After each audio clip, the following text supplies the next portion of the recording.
want to torture our characters, or we Yes. must torture them. We must. That's the beauty of fiction, is that even though the characters do feel very real, at the end of the day, they do just exist inside your head, and so you can be as mean as you like.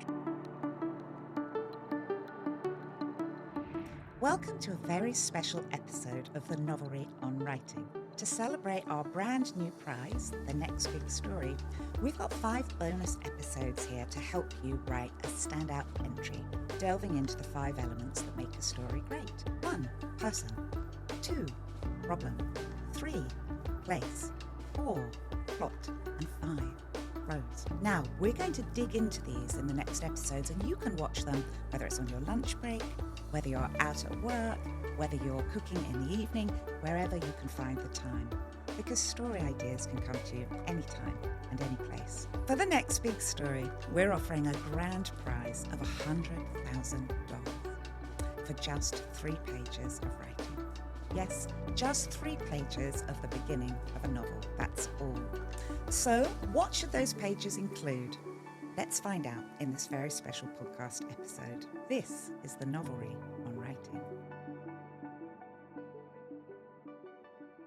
Hi everyone, welcome to the plot episode of the 5Ps podcast. My name is Tash Barsby. I'm one of the editors here at the Novelry. I predominantly work on kind of crime thriller fiction, but I love all types of commercial fiction and book club and upmarket fiction as well. And I'm Heather Webb. I'm one of the writing coaches at the Novelry. I work predominantly with historical fiction, women's fiction, uplit romance, contemporary fiction, kind of sky's the limit, really. My door is always open to new writers.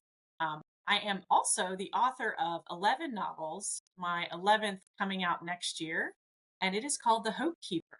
And we are going to be talking to you about one of the 5 Ps, which is plot. When I think of plot, it works in conjunction with character motivations and goals. So once I've figured out what my main character really is yearning for, then I construct the plot around that and challenge her with these actions happening outside of her that trigger her to change. So I think about what would be some of the most difficult things this particular character could go through that would force her or him to change who they are and become sort of a better version of themselves by the end of the book. Yeah, absolutely. I think kind of at its most sort of basic, I would say the plot is basically what is happening in the story. You know, you'll open the novel with your character, they're sort of living their life as best they can.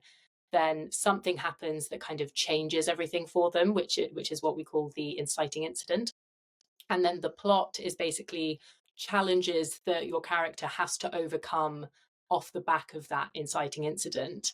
And it is the kind of journey that they go through that means that they go from, you know, who they were at the beginning of the novel to the person that they've become by the end. And it's that kind of change is facilitated by the plot. I also think about plot is something that works in conjunction with the stakes.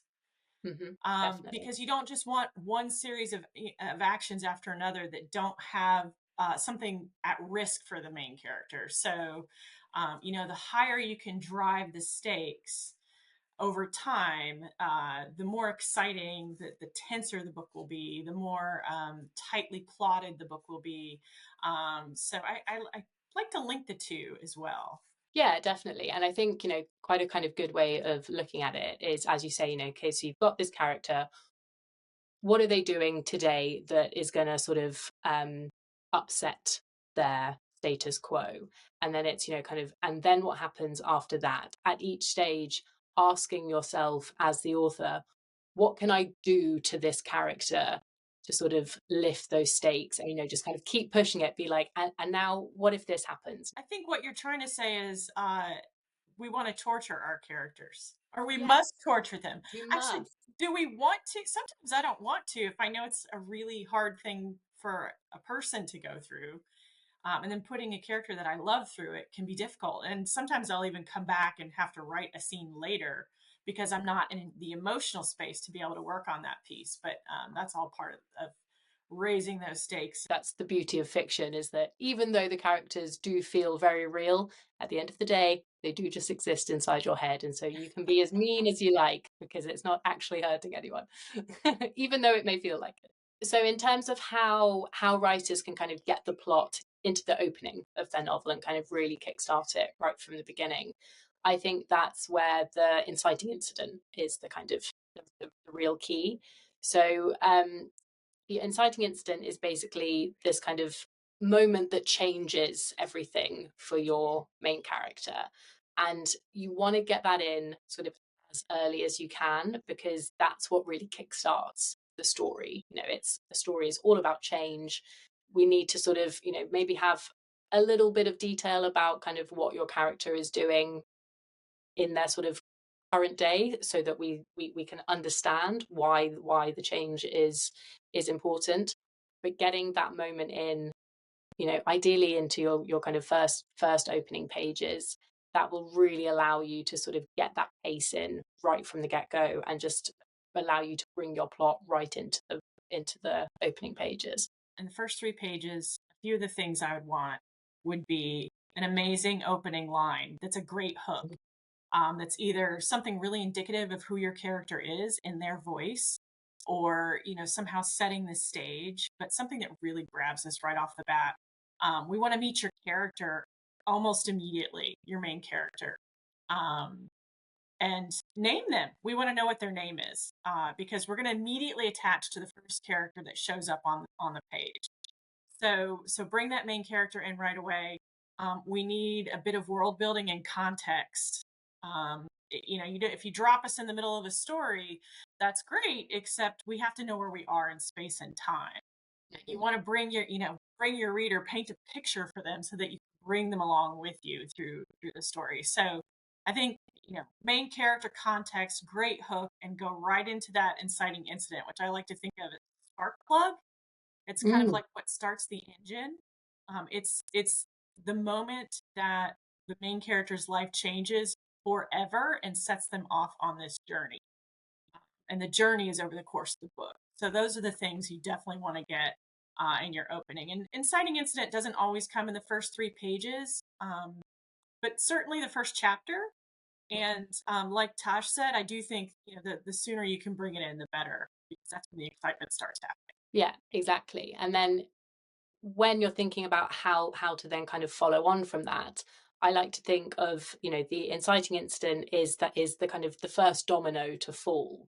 And then the way that you build the plot after that is just kind of, what's the next domino that's going to fall? What's the next one? And it's always thinking about what sort of action point or decision that the character makes because of domino one is going to sort of allow that change just to keep rolling, and for story just to keep developing and kind of moving forward. I'm Jan Martel, the author of Life of Pi, The High Mountains of Portugal, and Self, and I'm delighted to be a judge for the next big story from the novel. My fellow judges and I are looking for fresh voices in fiction. No experience necessary. You could win $100,000 for just 3 pages of a story, and the opportunity to turn your story idea into a novel. So start writing and enter today. See the website for details, terms, and conditions. One other thing I would love to touch upon is subplots, because I was just about to say that, actually. Yeah, you stole the words right out of my mouth. We're on the same wavelength. So you have your main plot, the A plot, or the main thread, and usually somewhere around the middle, things start to slow down. You've got a lot of setup. There's the inciting incident and a turning point somewhere around the end of Act 1. But you get to the middle of the book and things slow down a lot, usually. And this is a good point to either do a good major reveal of some kind, or a surprise, a change of worldview, or to bring in a subplot, a B plot, which is sort of a secondary, sort of chain of events that's happening with the main character, and probably a secondary character as well. Or if you have multiple main characters, this is a good point where they're sort of intersecting, and it can really help add more action, more tension, and keep things moving. Yeah, absolutely. I kind of like to think of it as the central plot is kind of the main thread that your reader is sort of reading to find out, and it's what the hook of your novel is most likely to be. Whereas the subplots are there to kind of help complicate that character's journey and kind of give extra layers and extra depth to the narrative.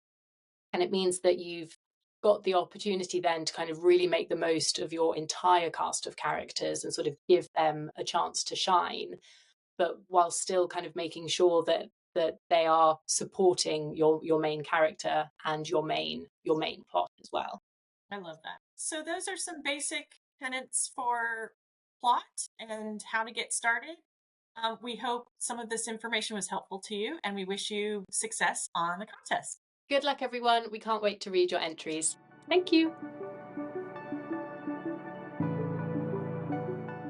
Thank you for joining us today. We're so pleased to have you along for the writing journey, and we hope to see you on another episode of The Novelry on Writing. If you'd like to learn more, visit us at thenovelry.com.